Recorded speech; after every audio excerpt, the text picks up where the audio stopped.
Guys, another Filipino favorite food. Adobong tumbong. Nilalaga ko na lang, pinapalambot. Yan. May olive oil na yan, may mantika na, may bay leaf, may chili, sibuyas, gata ng sibuyas, garlic, at saka tomato. Pinapano ko na lang. Pinapalambot. Yan siya, oh. Yan. Tapos, lagyan ko mamaya ng UFC banana ketchup sauce. Guys, ito na siya, oh. Finish. I'm going to switch off now. Yan. Yan siya, oh my God. Yan.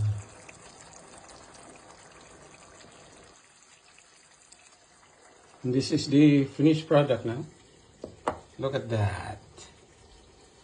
Adobong tumbong.